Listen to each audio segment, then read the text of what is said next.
Esté con ustedes. Y con su espíritu. Lectura del Santo Evangelio según San Mateo. Gloria a ti, Señor.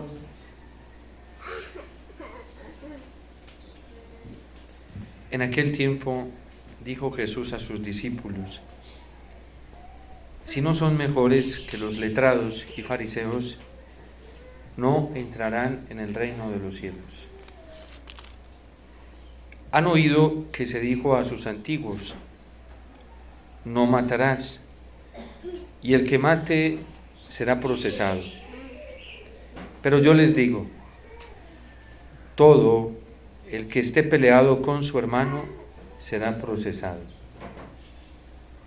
Y si uno llama a su hermano imbécil, tendrá que comparecer ante el Sanedrín. Y si lo llama renegado, merece la condena del fuego. Por tanto, si cuando vas a poner tu ofrenda sobre el altar, te acuerdas allí mismo de que tu hermano tiene quejas contra ti, deja allí tu ofrenda ante el altar y vete primero a reconciliarte con tu hermano, y entonces vuelve a presentar tu ofrenda. Procura arreglarte con el que te pone pleito enseguida, mientras vais todavía de camino. No sea que te entregue al juez y el juez al alguacil y te metan en la cárcel. Te aseguro que no saldrás de allí hasta que no hayas pagado el último céntimo.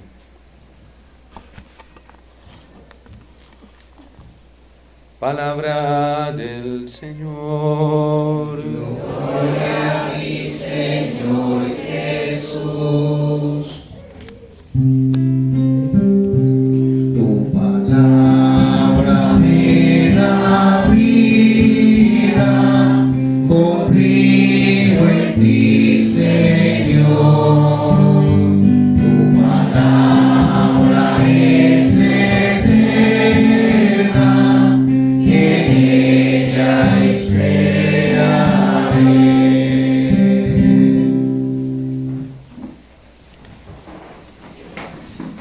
Este capítulo 18 del profeta Ezequiel inicia con una queja que tiene el pueblo contra Dios.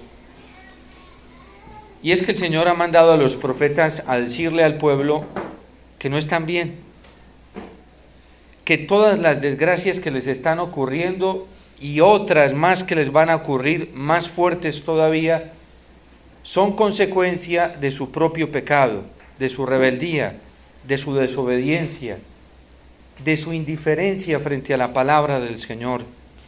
A través de los profetas el Señor les ha dicho: todo eso que ustedes están viviendo es culpa de ustedes mismos, porque se han alejado de mi palabra, porque no la han querido escuchar, porque la han querido interpretar a su manera, y porque interpretándola a su manera han hecho lo que han querido. Y por eso están viviendo las consecuencias y las desgracias que viven. Israel en esos momentos se encontraba viviendo un periodo muy difícil. El Señor les había advertido a través de los profetas que si no se convertían y pedían perdón y se arrepentían de su mala conducta, Él iba a mandar un castigo muy fuerte a todos ellos. Y entonces el Señor a través de los profetas los invita a la conversión, pero el pueblo no hace caso. Cree que son demasiado severos los profetas, que están siendo demasiado exagerados, que Dios tampoco piensa así, que Dios no obra de esa manera. Y como habían algunos jefes del pueblo, jefes religiosos y los jefes gubernamentales que también vivían en ese mismo relativismo, y hasta algunos profetas escogidos por Dios estaban engañados por el diablo y estaban engañando a la gente. Eso sí, les predicaban un lenguaje más suave y decían: no, eso tampoco es tan mal como parece, eso sí se puede decir, vea, ese profeta Ezequiel tan exagerado, no le hagan caso a él, Dios me habla también a mí y Dios me ha dicho que es de esta manera. Y el pueblo comienza a vivir una desgracia muy grande que ya Dios se la había anunciado, y es que las demás naciones que estaban alrededor se meten a saquear a Israel y hacen la toma de Jerusalén. Se la toman completa y toman presos a los empresarios de allí, se los llevan para otro lugar, para Babilonia, los someten, les confiscan los bienes y Jerusalén comienza a ser saqueada, hasta el templo fue saqueado, donde ellos le hacían culto a Dios. Y entonces ellos todavía tenían tan duro el corazón que se pusieron fue a reprocharle a Dios. Y es lo que está diciendo el profeta Ezequiel hoy. ¿Cómo es posible que nuestros padres fueron los que comieron agraces? Los agraces era una fruta que cuando se comía daba caries. Entonces dijeron, nuestros padres se comieron los agraces y a nosotros nos tiene que dar la caries. Dios es injusto. Si los que fueron desobedientes fueron nuestros padres, porque estos hebreos eran de una generación posterior. Cuando Israel es invadida, a los que les había hablado Dios a través de los profetas, había sido a sus padres y a sus abuelos. ¿Cómo es posible que por el pecado de nuestros padres y abuelos a nosotros nos esté llegando este castigo? Es injusto el proceder de Dios. Y entonces hoy habla el Señor a través del profeta y dice, es que yo no les estoy permitiendo este sufrimiento y este dolor por el pecado de sus papás. Yo a ellos les pido cuenta de su propio pecado, ni el de sus abuelos. Yo a ellos les pido cuenta de su pecado. Son ustedes los que, viendo el mal ejemplo de ellos, no se quisieron convertir y siguieron haciendo lo mismo que hacían ellos, teniendo los mismos criterios, los mismos comportamientos. Y por eso les estoy pidiendo cuentas, porque ustedes siguieron el mal ejemplo y podían haber buscado otro ejemplo mejor, el de los santos, pero no lo hicieron. Entonces yo no le estoy pidiendo cuentas al hijo del pecado de su padre, ni le estoy pidiendo cuentas al padre del pecado de su hijo. Estoy pidiendo cuenta del pecado personal que cada uno ha cometido. Porque Israel tenía una concepción muy imperfecta. En el libro del Éxodo, por esa concepción imperfecta que tenían, decía que si pecaba el papá, pues iba a cargar con las consecuencias la generación posterior. Pero no es en ese sentido, está diciendo el Señor a través del profeta Ezequiel. Si tú desobedeces a mi palabra, te pediré cuentas a ti. Si Juan tu papá desobedeció mi palabra, le pediré cuentas a Juan. Yo no te voy a pedir cuentas a ti por su desobediencia, te pido cuentas a ti por tu desobediencia, por tu propio pecado. Y con el profeta Ezequiel cae esa concepción teológica errada que tenía Israel de un pecado intergeneracional, ¿sí? De ataduras que se habían dado por otros y que las estaba cargando. Entonces por eso el pueblo le reclama a Dios. ¿Por qué? Si ellos comieron agreces, pues que a ellos les dé caries, les dé la dentera, no a nosotros. Y Dios dice, es cierto, las caries le van a dar a quien se coma las agreces, ¿sí? Es como, por ejemplo, si alguien sufre de colesterol y va y se come un plato de chicharrones, ¿sí? Pues le va a dar problemas de colesterol al que se lo coma, no al hijo ni a la hija, no, al que se lo coma. A ese le va a dar problemas de colesterol. Y es lo que está diciendo, es a ti que te estoy pidiendo cuentas de tu desobediencia. Estas concepciones teológicas crean una carga más pesada, ¿sí? Porque entonces muchos comienzan a decir, pero ¿por qué yo tengo que cargar con esto si el que cometió un pecado fue esto? Ahora, hay daños, no pecados, daños que son consecuencia del pecado de los familiares. Eso es muy diferente, ¿sí? Que uno pueda cargar con heridas, pero es que la herida no es pecado, ¿sí? La herida simplemente es una tendencia más fuerte, ¿sí? A caer porque de pronto mi papá y mi mamá vivieron una vida errada de pecado y eso me creó heridas a mí, pero es muy diferente la herida al pecado. Y es la purificación de una concepción teológica falsa que el Señor hoy está haciendo a través del profeta Ezequiel. Hoy hay muchos instrumentos que se aprovechan de la gente cargándola de cosas que la gente no está llevando. Y entonces la pobre gente llega, va donde alguien que ore por ella y le dice, póngame las manos. Ah, no, es que la culpa es de su papá y de su mamá, porque ellos seguramente vivieron de esta forma. Claro, ¿quién no va a vivir con una carga más grande así? Y entonces ahora a mí me toca pagar por lo que... No. La consecuencia de lo que tú puedes estar viviendo, claro, tenías herida, pero para las heridas es muy fácil. Si a mí otro me hirió, me lastimó, me aporrió, pues yo tengo la medicina para ir a curarme, sí. No voy y le pido al que me aporree que vaya y me cure, sí.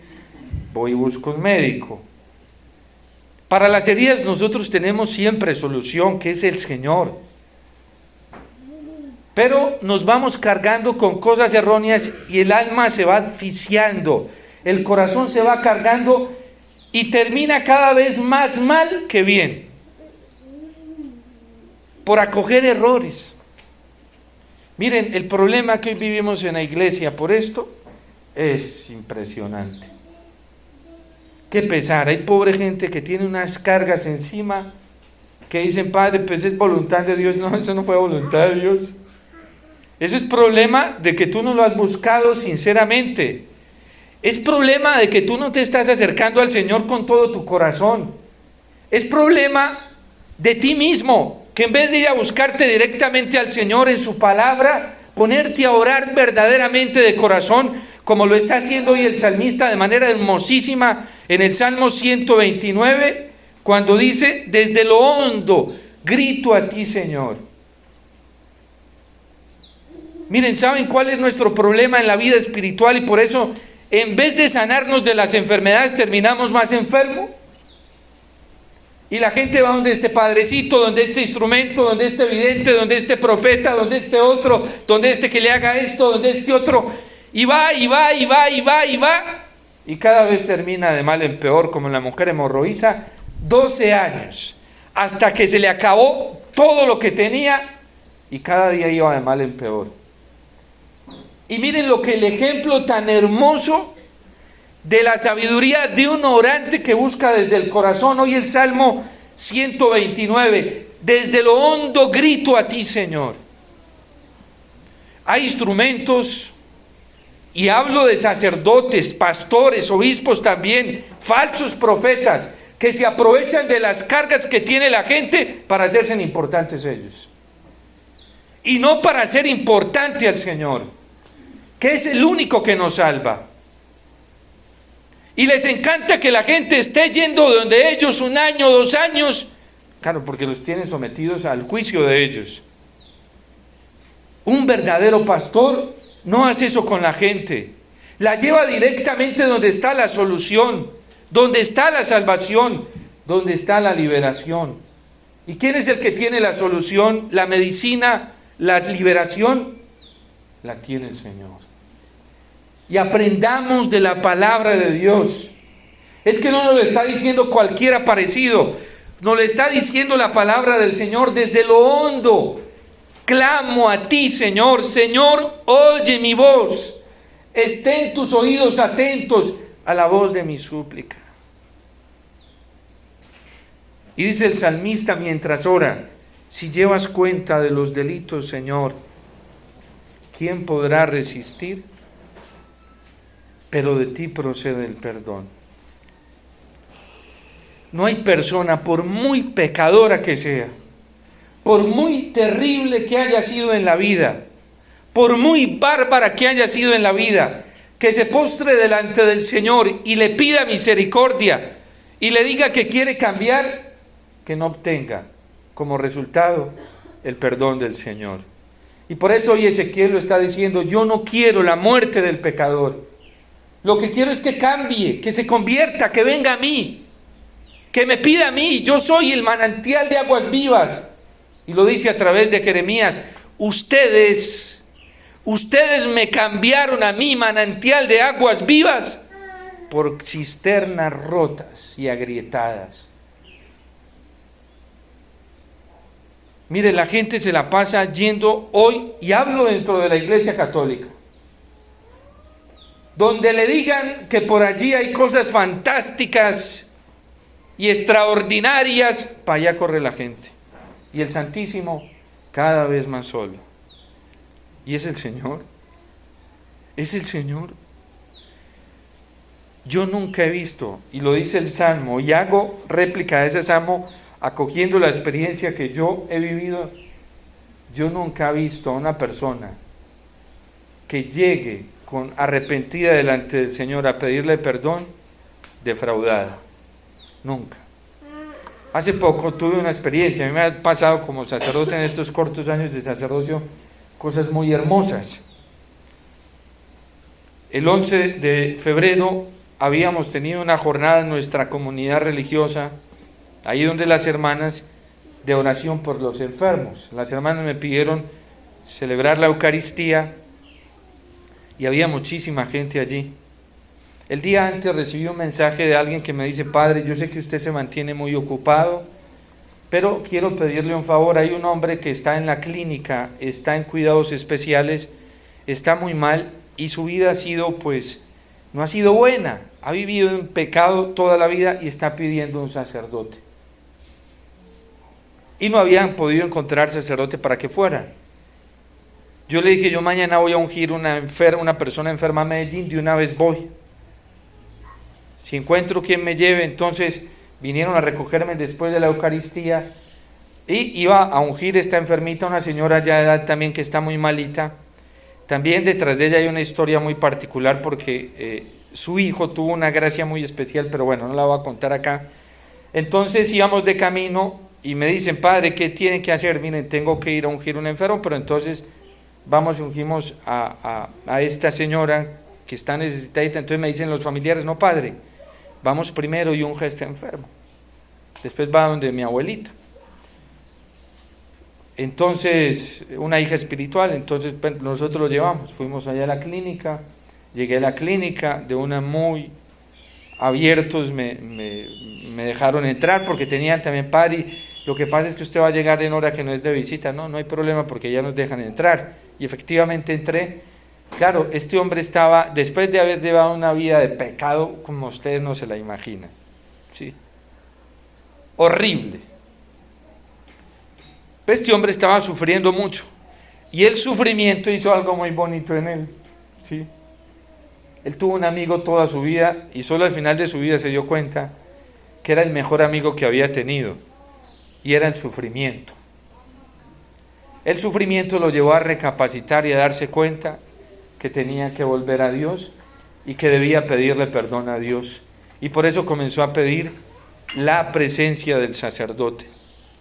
Entonces comenzó a contarme y le dije: mira, en verdad has cometido faltas muy graves durante tu vida, pero te voy a preguntar algo.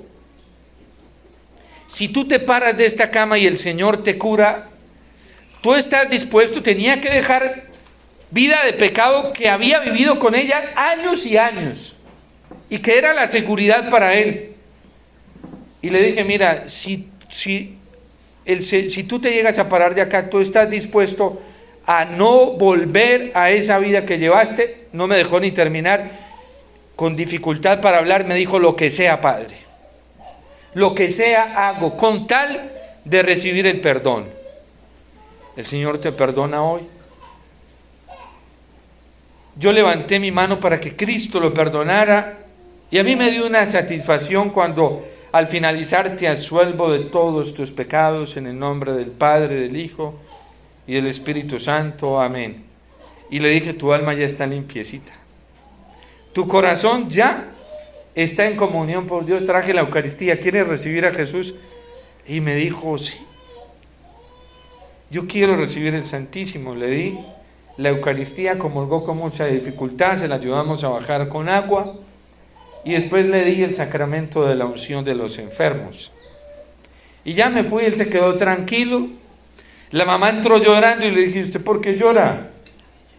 Pero es que mire, le dije: no, es que mire, usted no ha visto, yo ya vi lo que pasó. Usted no ha visto lo que su hijo acaba de recibir la verdadera vida, la vida del Señor.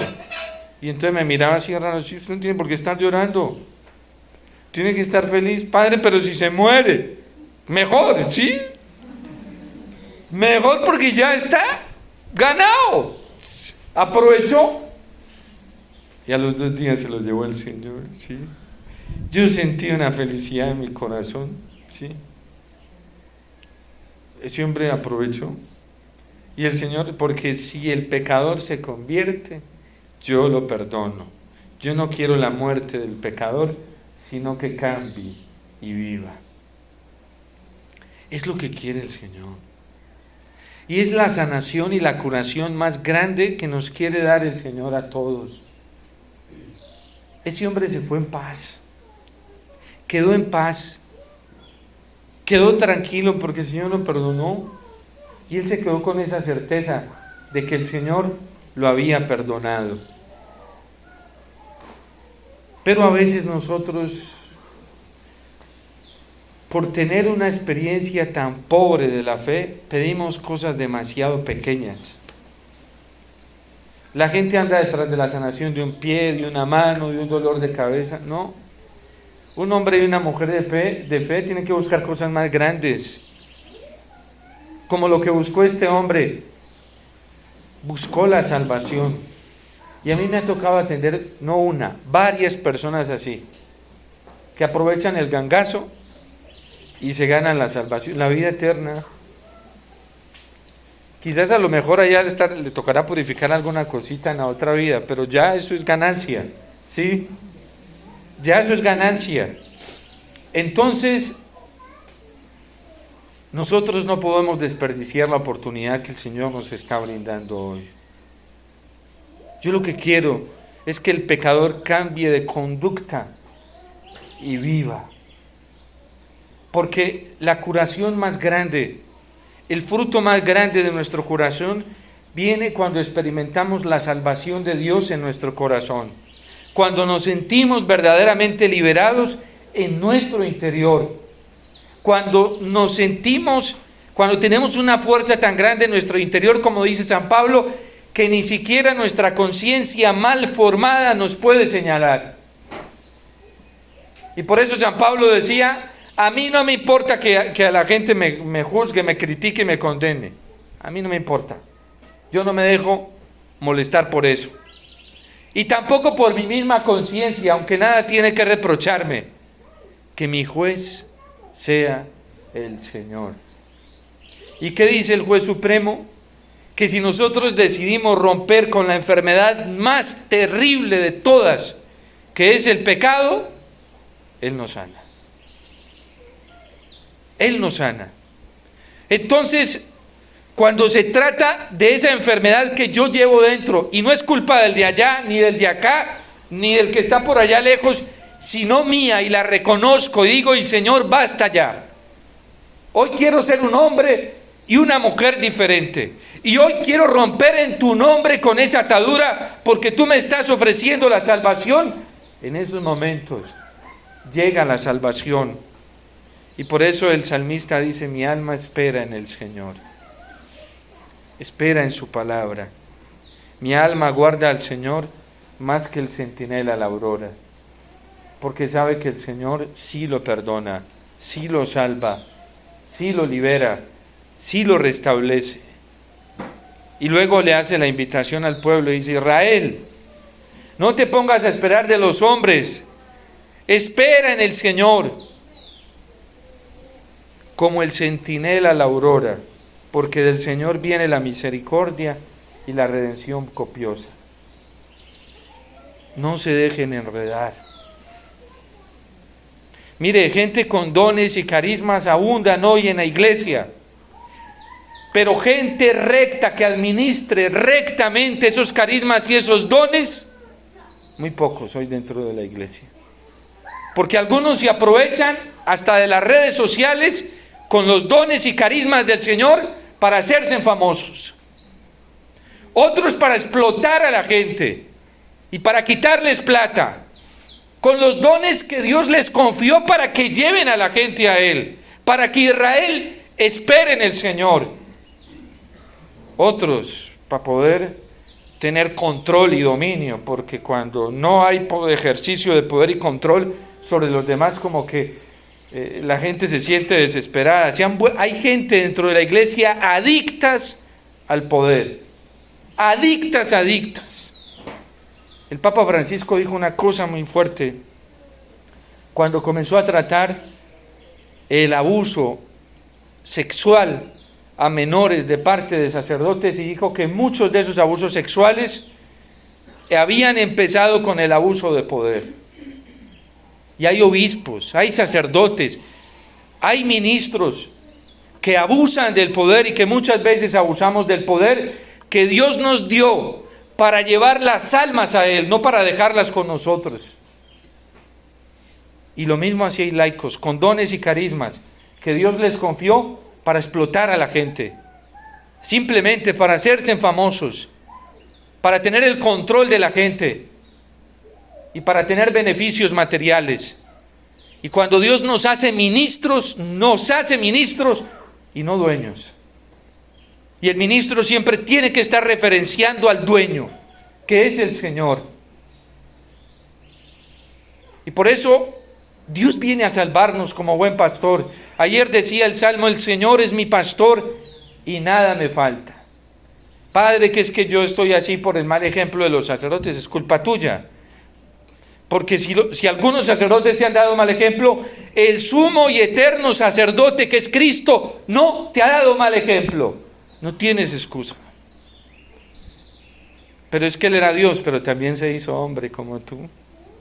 Y asumió tu naturaleza humana con todas las debilidades. Y no cayó. Y no se dejó arrastrar. O sea que tampoco tienes excusa. Hoy sí que funciona perfectamente la herejía. Arriano negó la naturaleza divina en Cristo para que la gente siguiera esclava del pecado y se excusara. Que es que eso hacía parte de la vida, entonces... Eso es pura herejía arriana. Y cuando hay sacerdotes que le enseñan a la gente, eso le están enseñando herejías arrianas. No, pues ¿qué hacemos? Pues a usted le tocó vivir así. No, Señor. Dios quiere que vivamos libres del pecado.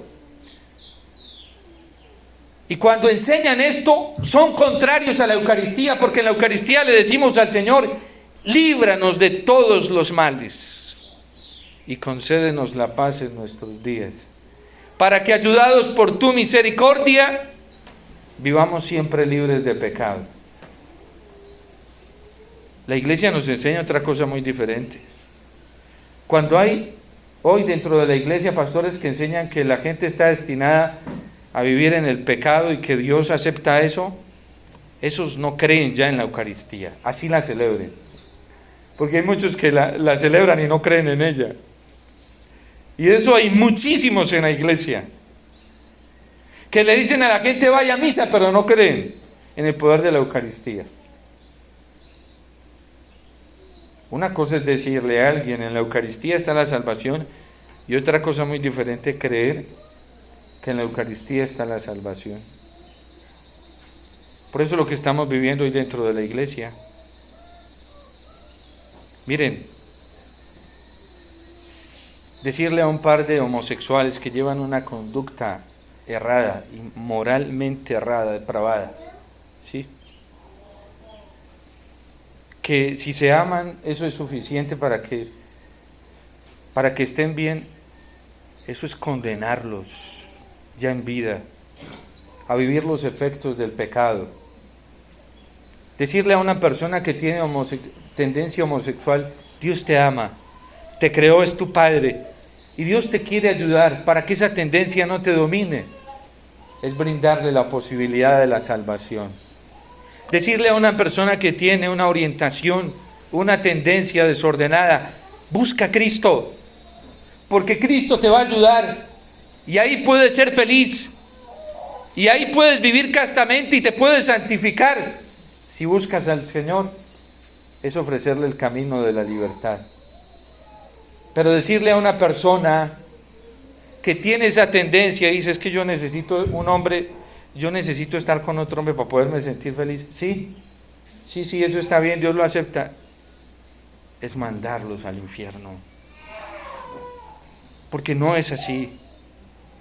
La iglesia es muy clara, el catecismo de la Iglesia Católica, que es fiel a la enseñanza de la palabra de Dios, que es fiel a la tradición viva de la iglesia y que es fiel al magisterio auténtico de la iglesia. En el 5º mandamiento, cuando habla de homosexualidad y castidad, dice: a la persona homosexual hay que amarla y hay que ofrecerle el camino de conversión y de santificación, como lo está ofreciendo hoy Ezequiel.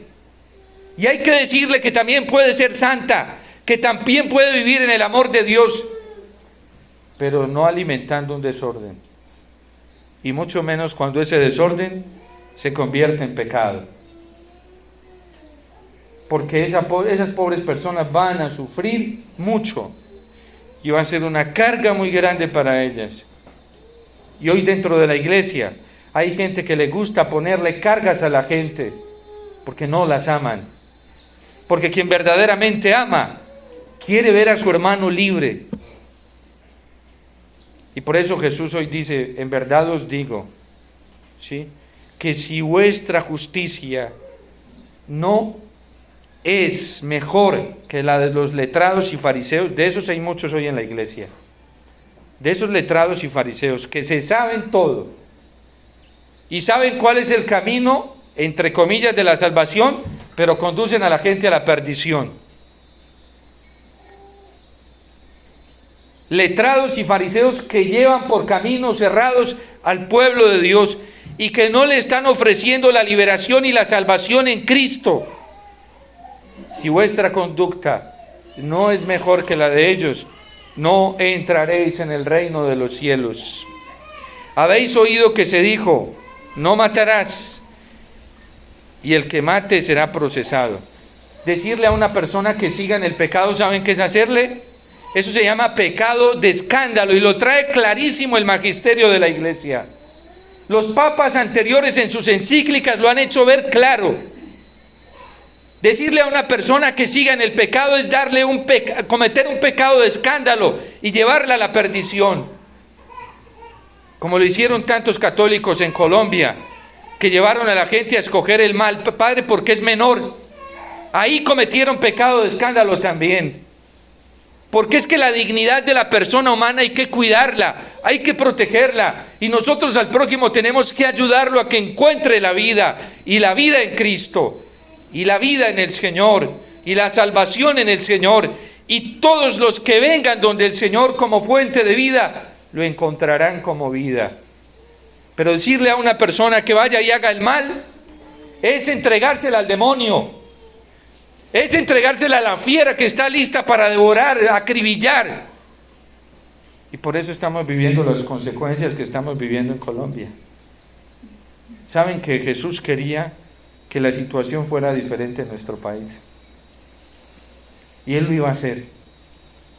Pero preferimos hacerlo nosotros, a nuestra manera y no a la manera de Él. Colombia estaría diferente hoy,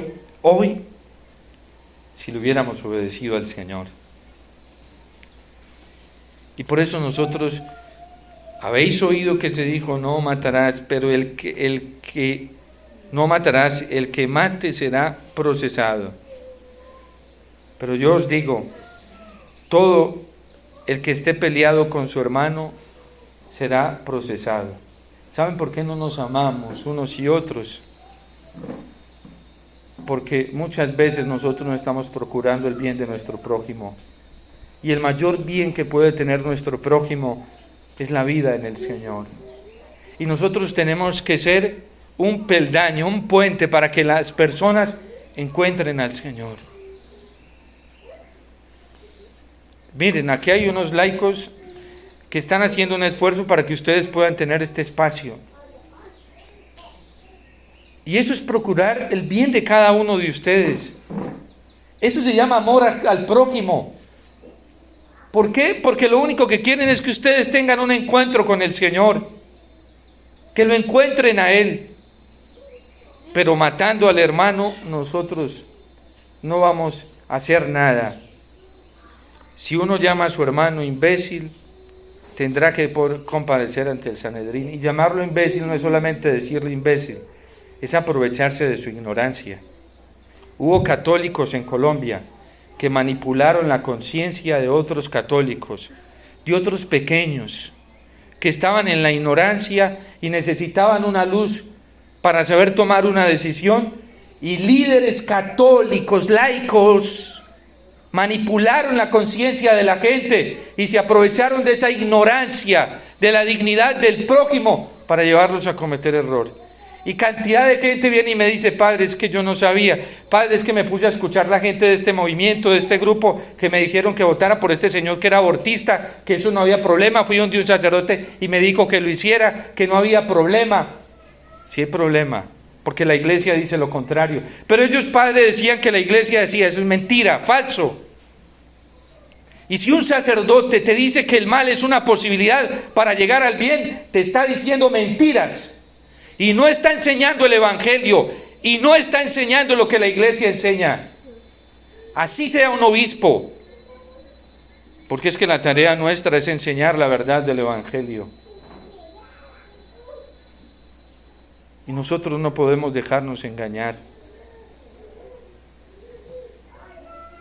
No podemos dejarnos engañar.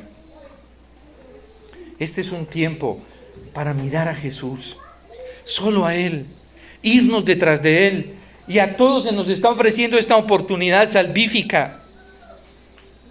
Todos los días tenemos la oportunidad de tener a Jesús ante nosotros en la Eucaristía, que nos dice: ven, ven que yo te quiero ayudar. Yo soy el camino, no busques otro camino. Yo soy el camino que tú necesitas. Escúchame, escucha mi palabra.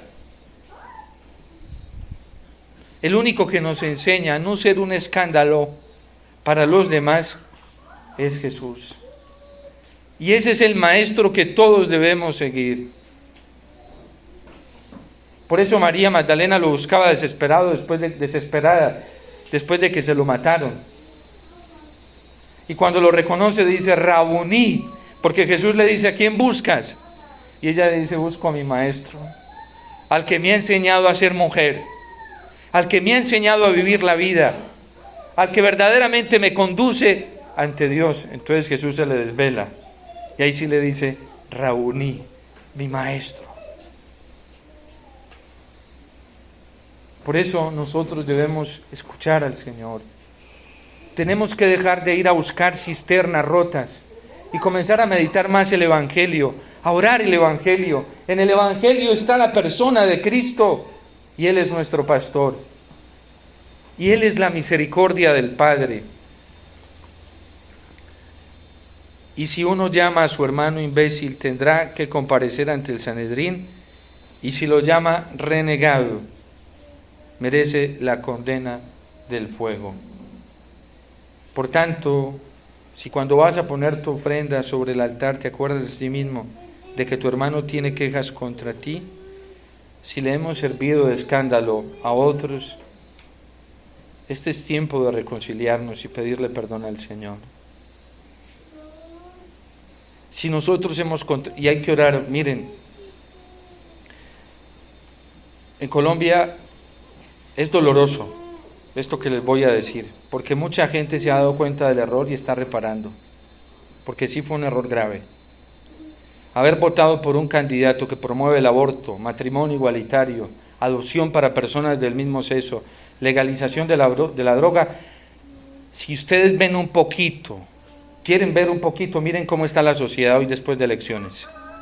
Los suicidios, el consumo de droga, cómo está la lujuria, acabando con los matrimonios, los niños y los jóvenes. Porque es que se sortearon 2 mandamientos, el 5.º y el 6.º.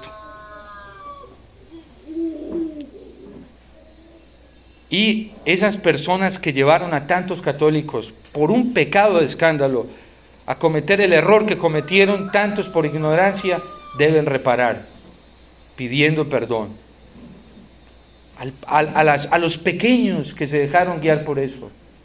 Y tenemos que orar porque muchos de los que hicieron eso no están reconociendo sus faltas.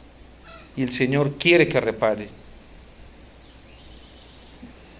Y muchos saben a quienes me refiero porque lo hicieron públicamente. Ojalá públicamente reconozcan que cometieron ese error. Porque es una falta de escándalo que va contra la dignidad y el alma de cada persona, con enseñanzas incorrectas que conducen a la gente al mal. Y el mal no nos sana, el mal no nos libera. Y por eso tenemos que orar para que haya reparación. Es necesaria la reconciliación. Y por eso también es importante, como un acto de caridad y misericordia, corregir a esas personas con amor. Hay unos líderes laicales que no lo han querido hacer. Incluso yo ya he tenido diálogos con ellos, los diálogos evangélicos. Y están obstinados. Pobres almas, pobres. Porque Dios, que es rico en misericordia, Dios nos ofrece el perdón, hayamos hecho lo que hayamos hecho. Dios siempre está dispuesto a perdonarnos. Esos, si no lo hacen, hay que pedir mucha misericordia. Y nosotros no podemos, yo como sacerdote no puedo renunciar a la verdad. A mí el Señor me dijo, vas a hablar de esto. Y me mostró en el magisterio de la iglesia dónde estaba el error, porque no son argumentos míos, son de la iglesia. Ahí están. Y si yo no le obedezco al Señor, también me tocará dar cuentas de eso. Ahí está la salvación, la sanación, en que reconozcamos. Hay mucha gente que ha reconocido y le ha pedido perdón y ya tienen paz en su corazón porque saben que el Señor ya los perdonó. Ya no hay problema. Y han experimentado la dulzura de la misericordia del Señor. Miren, 5º mandamiento, no matarás.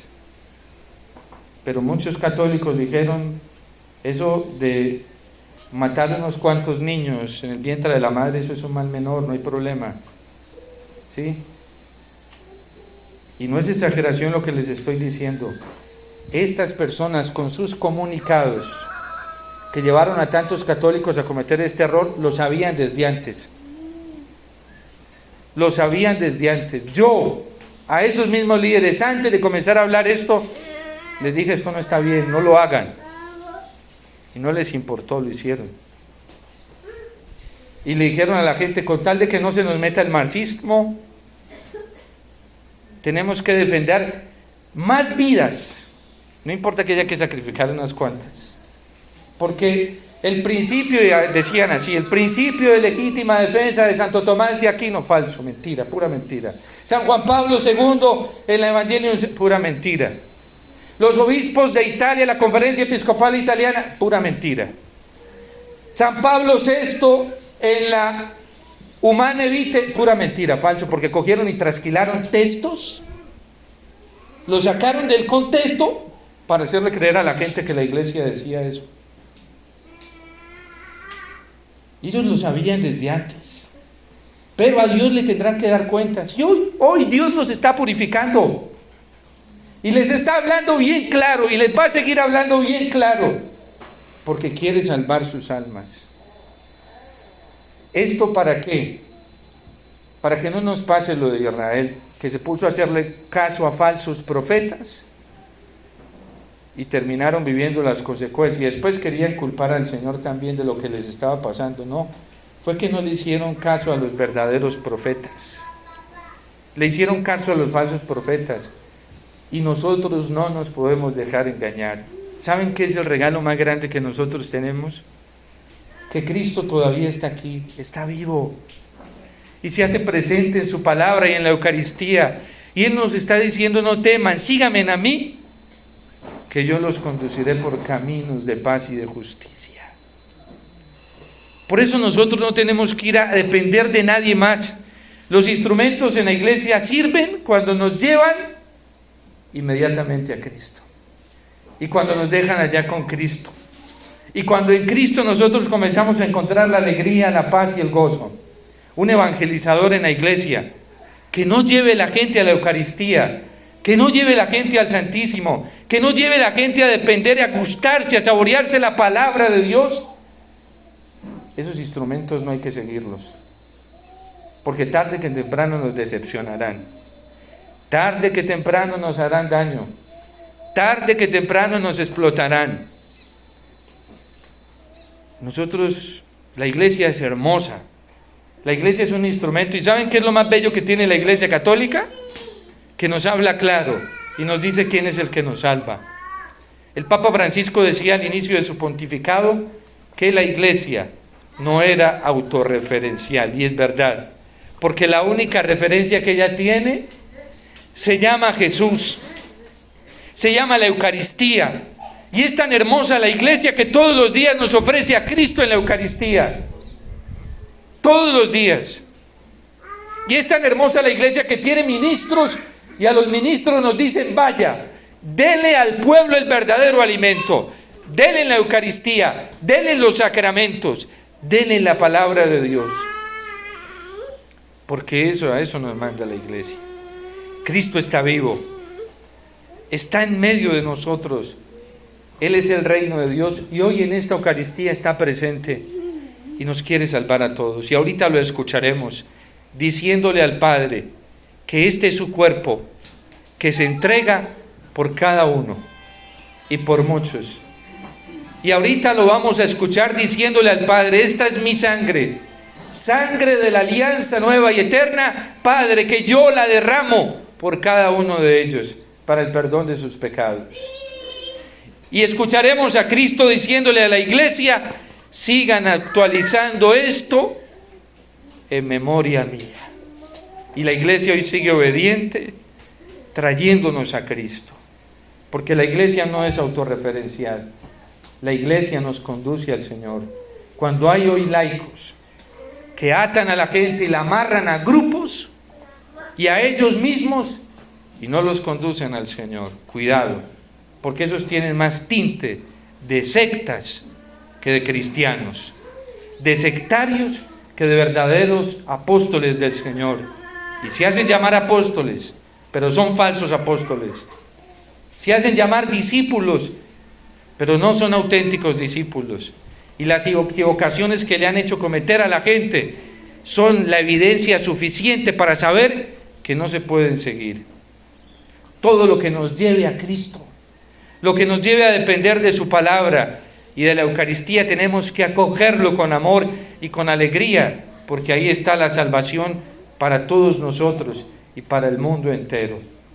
Que aprovechemos este momento tan grande, hoy que tenemos a Cristo en la Eucaristía, y que hoy la iglesia nos lo entrega con tanto amor y nos trae a todos a este manantial para que todos salgamos sin sed y sin hambre, llenos del amor del Señor, porque si no nos nutrimos en la Eucaristía, difícilmente nos nutriremos en otros lugares. Que el Señor termine de abrir nuestro corazón para que ahorita lo escuchemos a Él diciéndonos a cada uno: este es mi cuerpo que se entrega por ti, mi sangre por ti, sangre de la alianza nueva y eterna que derramo con amor por ti para el perdón de tus pecados. Se lo vamos a escuchar al mismo Cristo por cada uno de nosotros y por muchos que quizás no están aquí, porque podemos traer a todos los que están mal allá afuera, a todos, que esa sangre de Cristo que va a derramar hoy alcanza para la salvación de todos los que nosotros traigamos aquí. Así estén envueltos en los pecados más horribles, esa sangre es suficiente si ustedes y yo traemos a esas personas aquí al altar de la Eucaristía. Y Dios nos hace una promesa. La promesa que escuchó la mujer cananea cuando fue a buscar la sanación de su hija. Que si tenemos fe en esto, se salvará. Y la mujer cananea no pudo llevar a su hija, pero le pidió a Cristo por su hija. Insistió tanto que Cristo le sanó a su hija. Jairo le dijo: Señor, yo no soy digno de que entres en mi casa. Una palabra que tú digas para que mi siervo allá que está en cama se sane. Una sola palabra tuya. La fe en la sangre de Cristo. Es que no es una devoción, es una realidad. Se va a derramar ahorita todita en el momento de la consagración, por amor a cada uno de nosotros. Que aprovechemos este momento que el Señor nos ofrece para que recibamos la plenitud de la vida en su sangre que hoy se entrega por nosotros. Y que esto nos sirva para un verdadero camino de conversión, obedecer los mandamientos del Señor y vivir la justicia para que nos salvemos y también otros también se puedan salvar.